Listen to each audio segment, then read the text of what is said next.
you go. Hey everybody, this is Joshua Blaylock of Rukus Games. Welcome to another episode of Rukus Reviews. Today I'm going to be looking at Dwarves in Trouble by Hex Games. Dwarves in Trouble is a quick game for 1 to 4 players where you're trying to escape from a dragon by throwing off your gold onto all the other players in hopes that the dragon will eat them instead. So let's take a quick look at how to play the game, and then I'll tell you what I liked and what I felt could be improved about Dwarves in Trouble by Hex Games.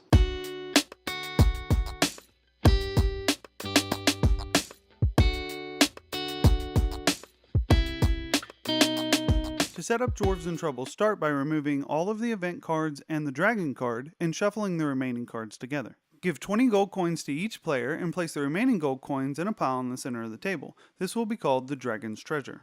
Give 4 cards to each player and then shuffle in 5 event cards randomly pulled from the event deck into the main deck. Finally, place the dragon card at the bottom of the deck and place it near the Dragon's Treasure.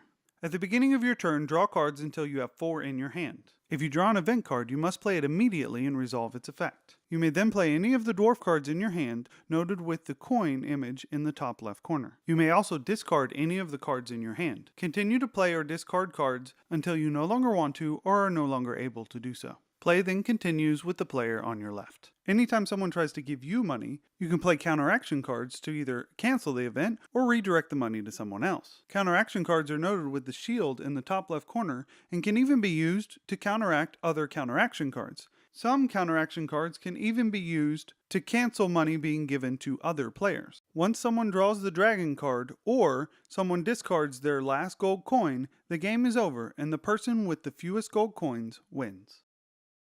I'm very happy with these components overall. Really like the card quality. They have a nice bend to them, which makes it really nice for shuffling because there are a lot of cards in here to shuffle. And there's actually room in the box if you like to sleeve your cards instead for you to have all the cards in there sleeved, but you kind of have to put all the coins sitting on top of the insert because the insert itself does not actually have enough room to support all of the coins and the cards being sleeved. But I also really like the quality of these coins. They're very thick.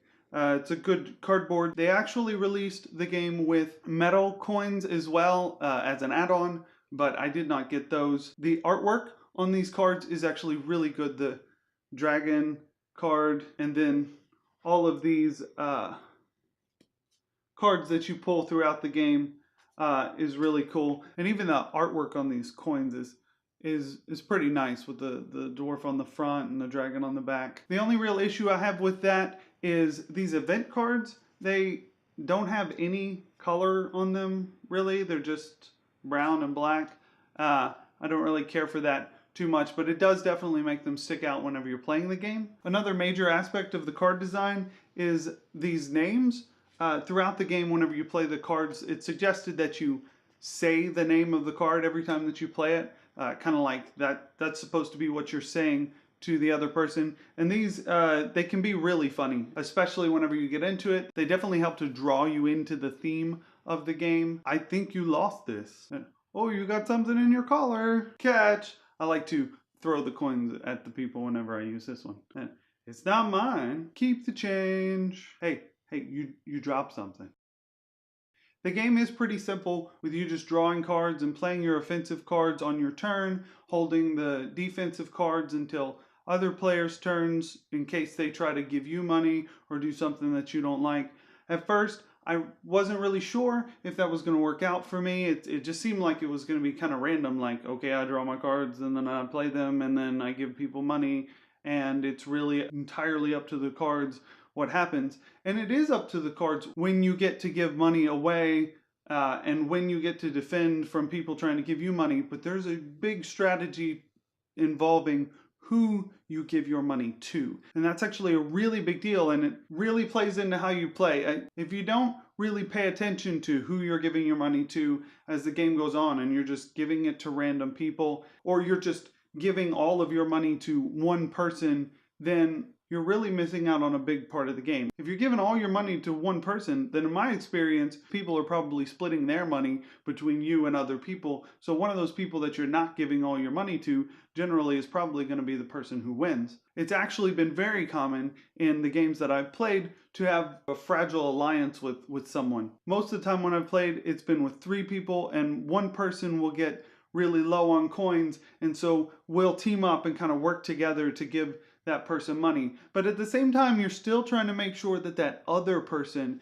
is not going to run out of money while you're focused on making sure this person doesn't run out of money. So sometimes I like to do a strategy where I give this person some money and then I give them the opportunity to give some of that money to the other person. So I'm still making sure that this person, their gold count is still getting higher, while this person who's about to run out of gold is also still getting gold as well. It does seem to take a little bit for people to get used to the idea that basically on your turn, there's not really much of a strategy to not playing every card that you have that you can play on your turn. And while there is a discard mechanic, it doesn't actually get used very often, but I have seen it to where a person drew a hand that was almost all defensive cards, and nobody really wanted to give them coins anyway because they had like the most coins at the time.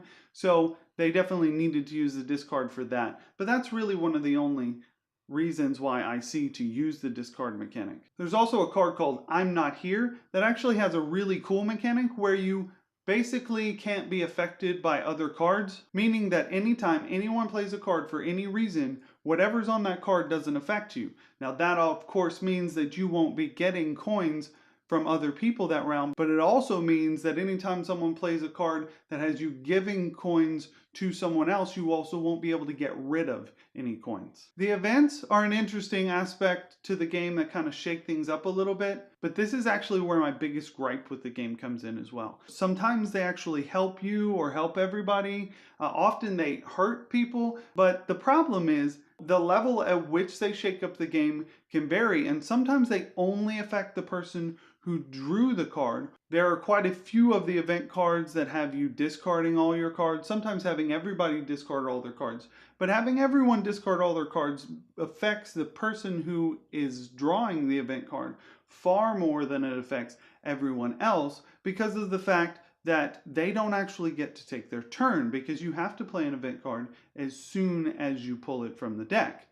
And then the next person actually doesn't really get affected by it at all, because they now get to just draw 4 new cards. There's also the fact that when you draw an event card, you don't get to replace that card in your hand. So you're immediately always down 1 card, no matter how good or bad the effect may be. And then sometimes they have you discard another card. So the person who draws the event card is fairly negatively affected by it. And in the first game that we played, the same person drew 3 of the 5 event cards in the deck, and then another person drew the other 2, one person never drawing any of the event cards. Personally, the way I combat this issue when playing the game now is I've actually removed a lot of the cards that have very negative effects on the person who drew them and not much of an effect on other people, to lower the amount of luck that's in the game. So that's definitely one thing that you could do. You could actually remove those event cards altogether from the game. It's not in the rules to do that, but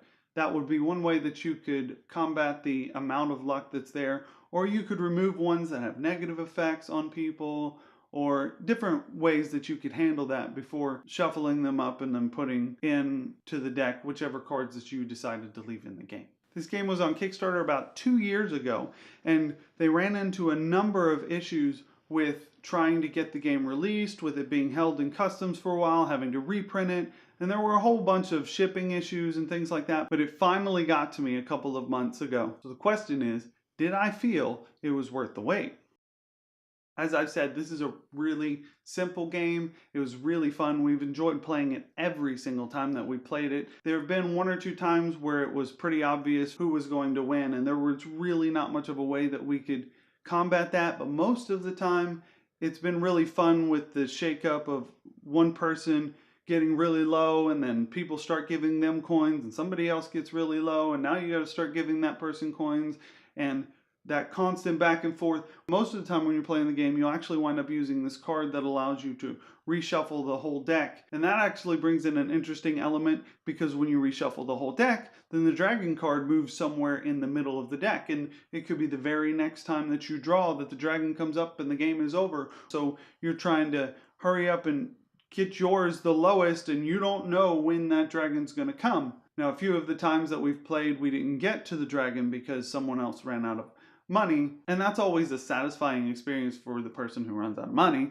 But overall, it's been really fun. We've really enjoyed playing it. It's a nice light game that you can really take with you places. It's a really, really fun game that totally was worth the wait. Well, I hope you enjoyed this look at Dwarves in Trouble by Hex Games. As always, feel free to comment below and let me know what you think of this video, as well as if you disagree with any of my opinions. I'll see y'all next time. Until then, Rukus rest.